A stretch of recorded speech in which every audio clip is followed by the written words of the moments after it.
You ever meet someone who walks around like they're the manager of the whole neighborhood? Even though nobody hired them, nobody elected them, and the only authority they have is a clipboard from Staples? Yeah, that was my welcome committee.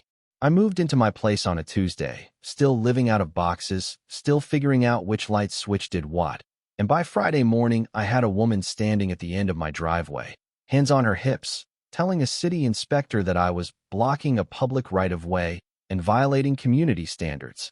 Standards for a community I didn't belong to. And the wildest part? She wasn't even in an HOA. There was no HOA. She just acted like there was, and people let her. So let me back up, because the way this all unfolded still feels like a fever dream. I'm not from money. I'm not from Landscape Boulevard money, anyway.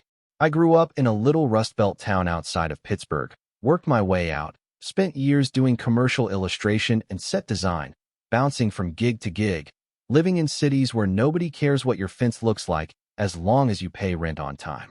Then my uncle passed and left me his property. A beat-up, gorgeous old four-square house on the edge of a fancy suburb called Briar Glen. Think manicured lawns, matching mailboxes, the kind of place where people wave with just their fingers, like full arm movement, is too much emotion. The house had good bones, but it had been sitting quiet for years, and the driveway was this crumbling ribbon of cracked concrete that looked like it survived a war. I had plans.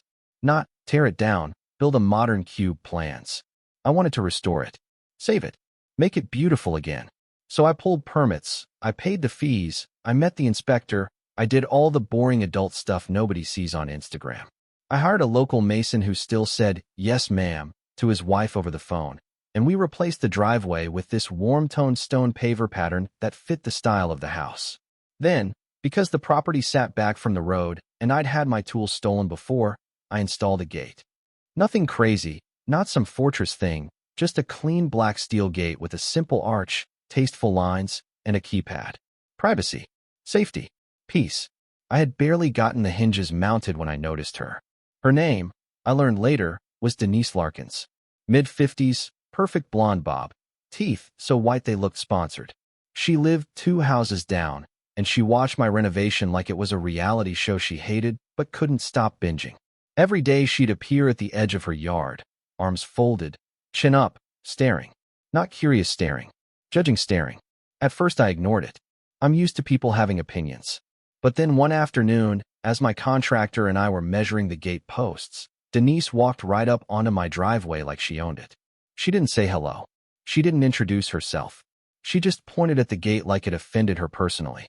"Is that what you're putting in?" she asked, with a smile that didn't touch her eyes. "Yep," I said, keeping my voice light. "It'll be nice once it's finished." She did this little laugh, like I'd made a joke. "Well, it's certainly bold.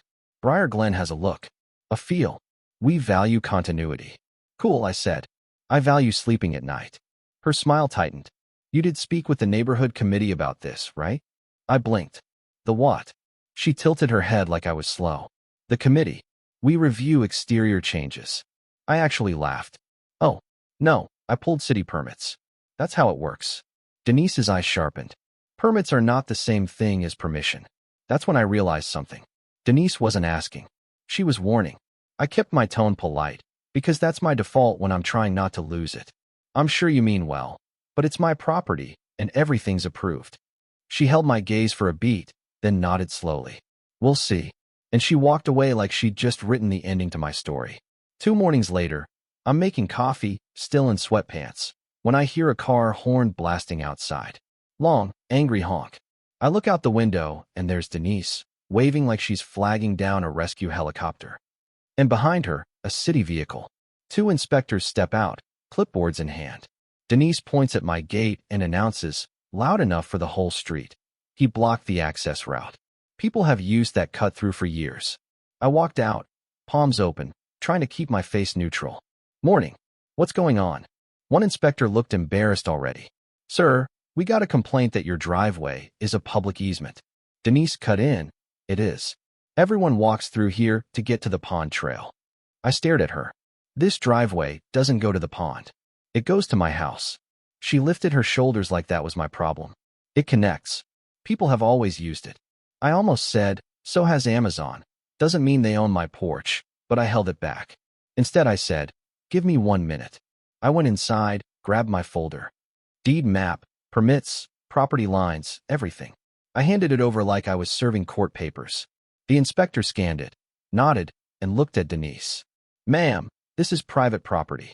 There's no easement recorded here." Denise's lips parted like she wasn't used to hearing no from a stranger. "Well, that can't be right." "It is," the inspector said, firm now. "He's allowed to gate his driveway." Denise smiled again, but this time it was sharp. "Fine. If the city says it's legal, it's legal. But that doesn't make it neighborly." Then she turned and walked off like she'd done me a favor. And I stood there in the sunlight, coffee cooling in my kitchen, realizing I'd officially been cast as the villain in somebody else's fantasy. After that, the vibe on the street shifted. People stopped smiling. A couple neighbors who'd waved on day one suddenly had urgent reasons to stare at their phones when I walked by. I'd catch snippets, low voices, my name. "New guy. Thinks he's better. Why does he need a gate?" It wasn't about the gate. Not really. It was about the audacity of not asking Denise first. A week later, I found a folded note shoved into my mailbox. No stamp, no envelope. Messy handwriting, all caps. "Remove the gate or expect consequences." I just stared at it like, are we in middle school? But my stomach still tightened, because threat is threat, no matter how childish it looks. I took a photo, filed it, and told myself to keep moving. Don't feed it. Finish the project. Live your life. Then the gate got scratched. Not, oops, a kid's bike bumped it scratched. Deep, jagged lines, like someone took a key or a nail and carved their anger into the metal. Right across the center, right where anyone could see it from the road. And that's when something inside me flipped. Not into rage. Into clarity. I wasn't dealing with a neighbor who wanted compromise. I was dealing with someone who wanted obedience. I walked down to Denise's house that afternoon. I didn't storm. I didn't yell. I just walked up like a normal person, because part of me still hoped she'd act like one. She was in her yard, pruning roses, wearing spotless gardening gloves like she was doing surgery. "Denise," I said. She looked up slow. "Oh, hello." My gate was vandalized, and I got an anonymous threat. Her eyebrows rose in fake concern. "Oh my goodness. That's awful." I held her gaze. "Do you know anything about it?" She put a hand to her chest like I'd accused her of murder. "Absolutely not. Why would you even suggest that?" "I didn't suggest anything," I said, calm. "I'm asking." She smiled, sweet as poison. "Maybe if you weren't so closed off, people wouldn't feel the need to react." There it was. The justification. The little moral bow on top of intimidation. I leaned in slightly and lowered my voice. "Let me make something clear. I have permits. I have cameras going up. If someone touches my property again, I'm not having a neighborhood chat about it. I'm filing a report." Denise's eyes hardened for half a second. Then she returned to her roses. "You do whatever you feel you need to do." I walked away with my jaw clenched so hard it hurt. That night, I called a lawyer. Not because I wanted to sue. Because I wanted to stop feeling like I was one bad day away from being framed for something. My lawyer told me two things. 1, document everything. 2, don't engage unless it's in writing. So I installed better cameras. I put motion lights along the driveway. I started keeping a log. Dates, times, incidents, every inspection, every note, every weird interaction. And the inspections kept coming. First it was potential drainage concerns. Then improper setback. Then unsafe electrical. Every time, a city worker showed up looking confused because my permits were clean and the complaints were vague. The city folks weren't the problem. They were just exhausted humans answering paperwork. Denise was the one weaponizing the system. Then she tried the crowd. Denise sent out little printed meeting invitations to the street. Not emailed. Printed. Like it was 1998. Community concern gathering. Discuss recent exterior modifications. The meeting was in her backyard, of course, because Denise loved to stage. I almost didn't go, but I knew if I skipped it, she'd spin that too. He refuses to communicate. He thinks he's above us. So I went, folder in hand, calm face on, and I sat there while Denise played neighborhood president. She stood at the front with a clipboard and said, "We all love Briar Glen because it has charm, because it has uniformity. And some people move in and decide the rules don't apply to them." And she looked right at me like I'd kicked her dog. I stood up slowly. "Hi, I'm Nate. I let that hang for a second because Denise had never even bothered to say my name out loud. I moved here to restore a family home, not start drama. Everything I've done is permitted and inspected. If anyone wants to see the documentation, I brought it. Murmurs. A couple people leaned forward, curious. Denise smiled like I was adorable. Legal isn't always considerate. I nodded. Okay, then let's talk considerate. Because considerate would be asking me a question instead of calling inspectors. Considerate would be knocking on my door instead of leaving threats in my mailbox. That got a reaction. People shifted. Someone said, threats? Denise's eyes widened like she'd never heard that word in her life. Well, I'm sure that's just teenagers. Maybe, I said. But it happened right after you started telling everyone my driveway is public. That's when an older guy named Harold spoke up from the side. Denise, come on. He's restoring that old place. It was falling apart. This is the best it's looked in years. A few people nodded. Denise's smile twitched. I looked around the group and said, here's the real question. Do we want to live in a neighborhood where someone can police your property because they don't like your taste? Today it's my gate. Tomorrow it's your fence, your garden, your paint color. Where does it stop? That line landed. I felt it. The air changed. Denise felt it too. She ended the meeting fast, all tight-lipped gratitude and forced politeness, and I went home with a pounding heart. Because I knew I'd just embarrassed her in front of her audience. And people like Denise don't forgive embarrassment. 2 days later, I noticed a small camera mounted near the edge of Denise's yard, pointed directly at my driveway keypad, not at the street, not at her own house, at my gate. It was so blatant I almost laughed, like she wanted me to see it, like she wanted me to feel watched. I took photos, sent them to my lawyer, and this time, my lawyer's voice was different, more serious. Nate, this is good, not good like happy, good like evidence. We filed a formal complaint, harassment pattern, repeated false reports, intimidation, surveillance aimed at private property. We submitted the timeline, the photos, the inspection records, the notes, the vandalism. And here's the thing about people who love rules. They love rules until the rules apply to them.